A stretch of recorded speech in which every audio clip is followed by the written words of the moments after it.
In the annals of military history, soldiers have always found unique ways to express their thoughts, beliefs, and sometimes outrage on the battlefield. One remarkable tradition that emerged during times of war was the practice of soldiers writing on their helmets. The act of writing on helmets dates back to the early 20th century, during World War I. Amidst the chaos and uncertainty of the trenches, soldiers sought to personalize their gear, transforming their steel helmets into personal canvases. These writings served multiple purposes, some practical, and some deeply emotional.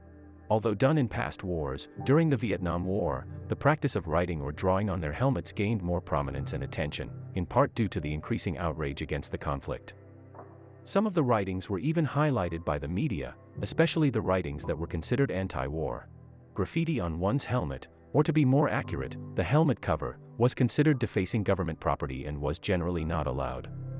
However, most commanders allowed the practice while soldiers and Marines were on the front lines.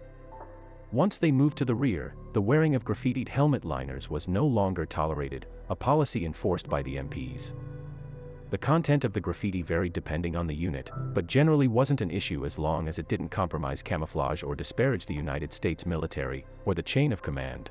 Many soldiers and Marines etched their names or identification numbers onto their helmets to ensure they were easily identifiable should they fall in battle.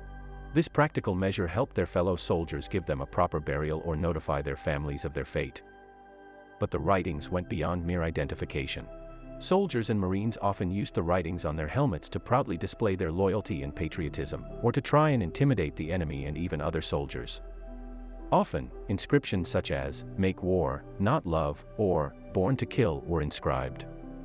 Some of the words or symbols reflected their commitment to their nation or to God and to each other, even in the face of unimaginable adversity, as well as allowed them to feel like they had some small amount of control over the environment they found themselves in. Putting graffiti on their helmets was a way to push back against the authority figures who had sent them off to war. It was often simply a small act of rebellion. Some drew symbols of good luck, such as four-leaf clovers or horseshoes, hoping for protection amidst the chaos, or wrote their blood type should they get wounded. Various phrases and remarks were written on the helmets, ranging from patriotic mottos to satirical musings. Some created simple calendars on their helmets, marking off the months of their tour. Other helmet art conveyed personal stories or opinions, such as a veteran's helmet with the phrase, "Teenage Killer," referencing a quote attributed to Eleanor Roosevelt. Some soldiers faced consequences or orders to remove offensive phrases from their helmet covers. These inscriptions served as a form of psychological armor, providing soldiers with a sense of identity, purpose, and solidarity during the darkest of times. They reminded them of the bonds they shared with their fellow soldiers, reinforcing their determination to persevere and protect one another. The soldier's helmet was a significant aspect of their life during the war, serving as a canvas for personal expression.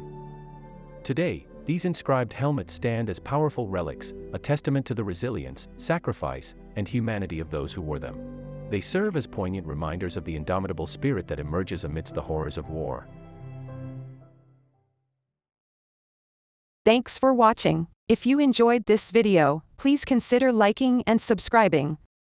For more great content, check out our website at americansinwartime.org.